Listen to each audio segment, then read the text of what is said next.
So I've seen a lot of these C3s with the wrong screws that secure the door sill plate to the body of the car.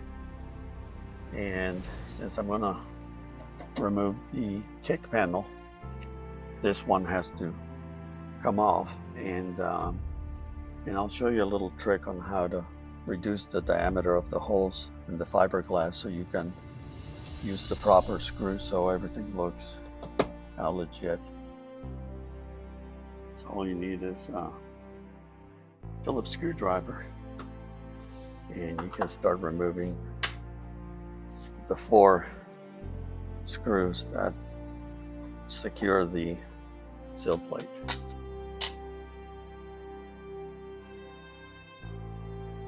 And these, as you can see, have, I think of the word for it, but the shape of the head of the screw.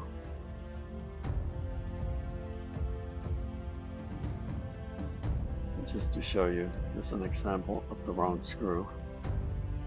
No idea why I use that, but even though it has a little chamfer there, it has the flat head, which is wrong.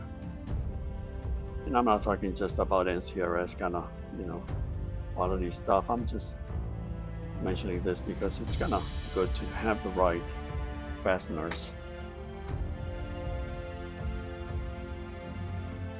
So with those out of there, you can just take off the sill plate.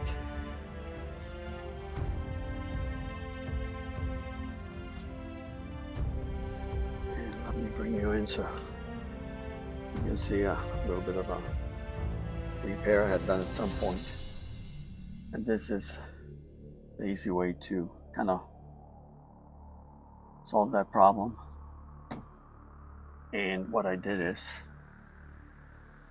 I used some pieces of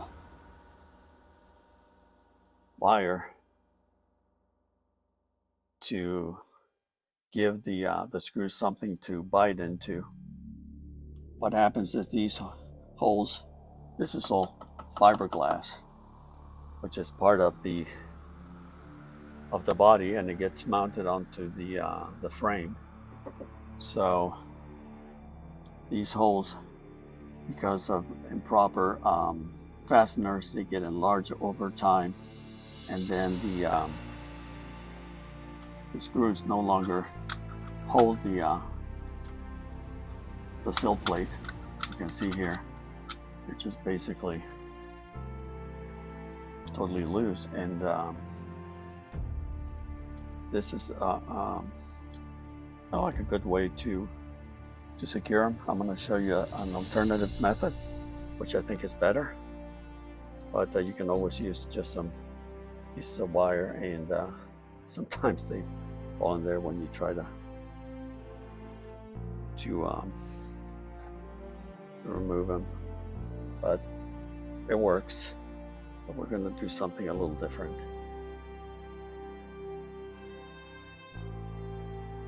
So in order to remove this kick plate here, removing the sill plate is just part of the deal.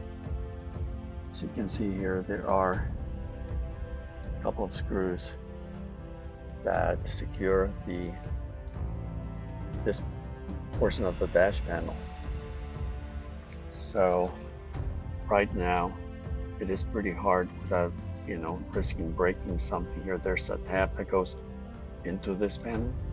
So the best thing to do is to remove this one, the screw, and loosen this one. That gives you just enough movement to free up this panel here, the kick panel. So get this one out of there. You're going to have to use one of these shorty Phillips screwdrivers.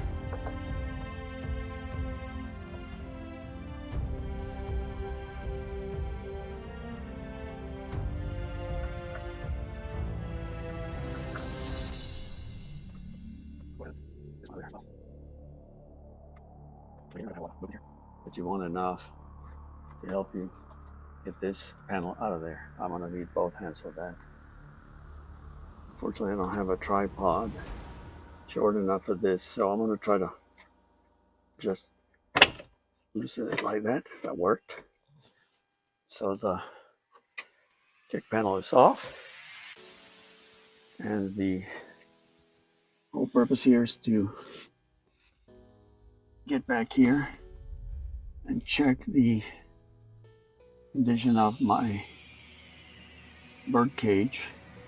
So you can see there's a little bit of dirt, and you can always expect to see a little bit of corrosion. That is kind of normal. And this is important that this is in good shape, because this area here, these 4 bolts, for example, that you see here, 1, 2, 3, 4, are the ones that secure the bottom door hinge. And then you have 4 more that are all the way up here. You cannot really see them, but as you can see, the birdcage is in really, really good shape. And you know, it's a good idea sometimes if there's, you know, some loose, you know, debris or whatever, just to vacuum that, and even spray some WD-40 or something like that, just to keep everything fresh and keep corrosion at bay. Also, when reinstalling these screws, you want to snug them up. Make sure that all the panels are aligned properly. Don't go bananas just tightening them to the point of failure, because that doesn't make any sense. These things, believe it or not, they do not hold the engine or the transmission in place, so you don't have to go crazy tightening them. And I have the kick panel back in place, so that is done. And next, I'm gonna show you how to make these holes the right size, so you can use the proper screws.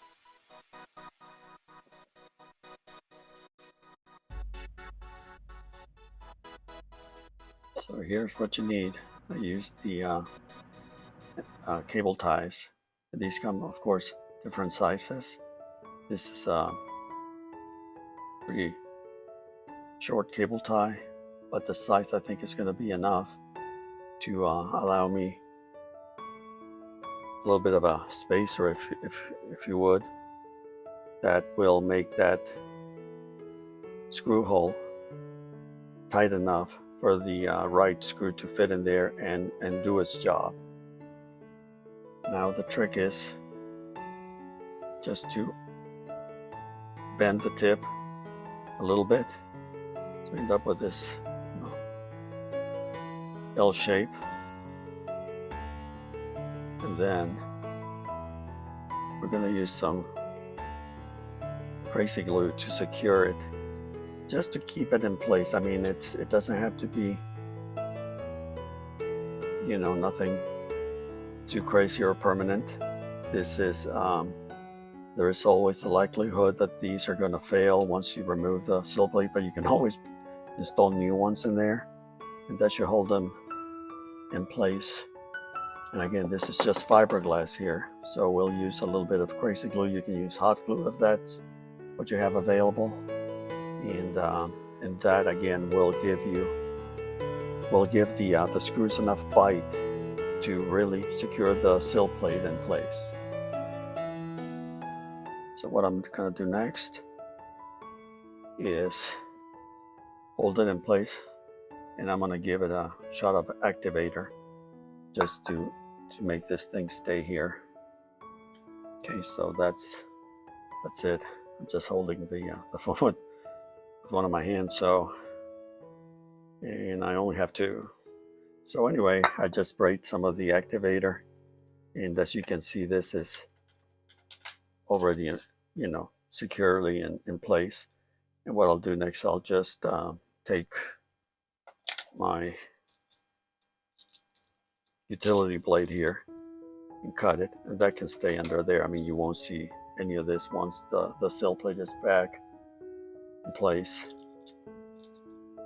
You can use the knife or one of these if need be, but again, it's not something that is so important that that has to be super secure in place. You just want it to be there, so whenever you insert the screw, it'll have a good surface to bite into. And that's it. Then you can test this if need be. You can see it already is giving it a good bite. And one more time, just like with these, you don't have to go crazy tightening them. You just want the plate to sit properly and these to be flush, and that's all they need. I mean, they're just holding the thing in place. They're not really doing anything else. And so there's no need to go crazy with over tightening them. All you want is for the threads to have a good surface to bite into, and that's it. So let me do the other three, and I'll reinstall the plate.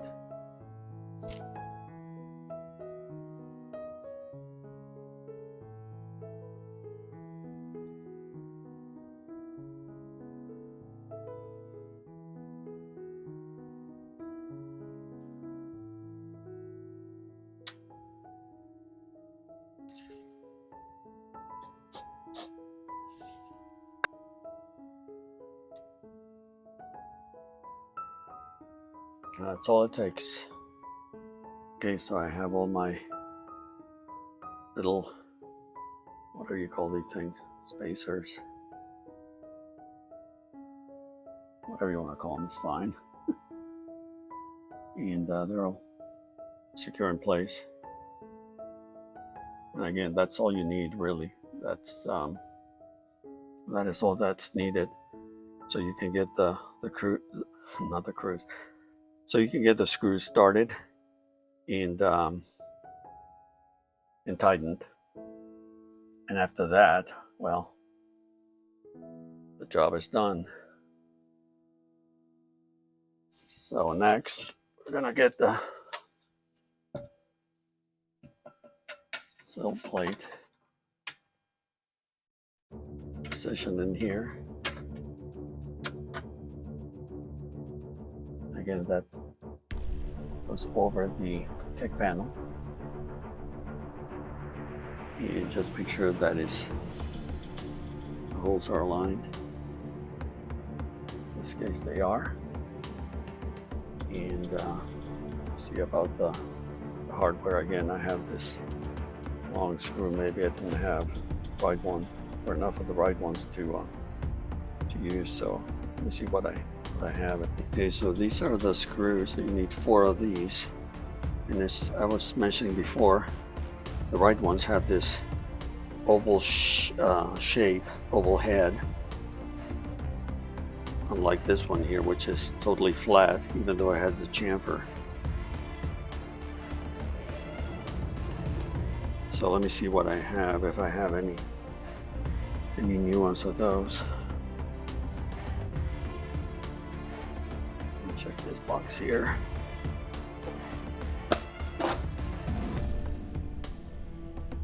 And we'll see what I have.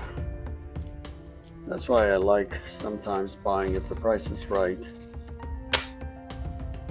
hardware and screws and all that kind of thing, because these, for example, here, clearly marked windshield reveal molding clip, things like that, windshield clip, screw set. So you look at that. So anyway, I'm gonna dig through this little selection that I have here, and I'll see what I have. If I have any left, I see here. I don't know if you can read that. Or sill plate screws, 8. So if they're still in here, I'm going to use those. So we'll see what happens. Okay, so according to this kit, the H29 would be the right screws for the sill plate. However, I found 2 of them brand new, and as you can see, they are quite longer than the ones that were there and a little bit thinner. No big deal. I also managed to find the old ones. And again, there was a part of there was another baggie with clearly marked sill plate screws, and I also wrote old because these are the ones that I took off the car, I guess, when I replaced those. And they look, I mean, they are okay. They're just dirty, except this one that looks pretty good actually. That looks brand new. So, and again, these seem to match what was there before. So I'm not clear as to why these, maybe they're in the wrong baggie. I don't know. But what I'm gonna do is I'm gonna take this one and replace that long screw that is, you know, like, looks like stuff you buy at the hardware store, you know. I hate how that looks. So I'm going to use one of the clean ones here. I'm going to clean these up a little bit. You can always touch them up, but these are in pretty good shape. So a good cleaning will do wonders for that. And so that sill plate will be reinstalled with these type of screws, and they should look just perfect. And by the way, the ones that were the longer ones also have the oval heads, as you can see here. So again, I don't know what the difference is between the thinner, longer screws. I think those are not the right ones, but I could be wrong. And once they're installed, you know, as long as they're doing the job, it shouldn't be a factor. It'll work either way. Okay, so I clean them up with a wire brush, and I give them a good bath in WD-40. And they're not perfect, but they'll do the job and last a little longer. So, alrighty, so I want to install the new screws.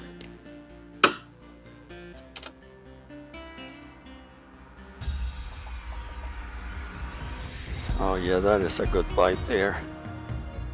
And again, don't go bananas tightening these things or over tightening them. There's no need to do that.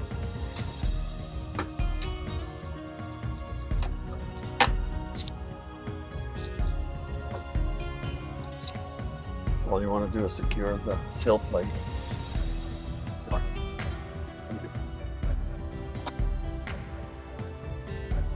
Make sure the plate is overlapping the carpet,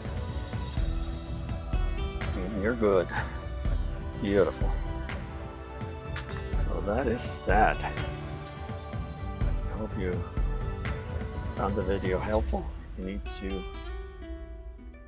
fix the problem with the sill plate holes, and again, use the right hardware. There's no need to go to the Home Depot or Lowe's to buy stuff, which is going to be wrong anyway.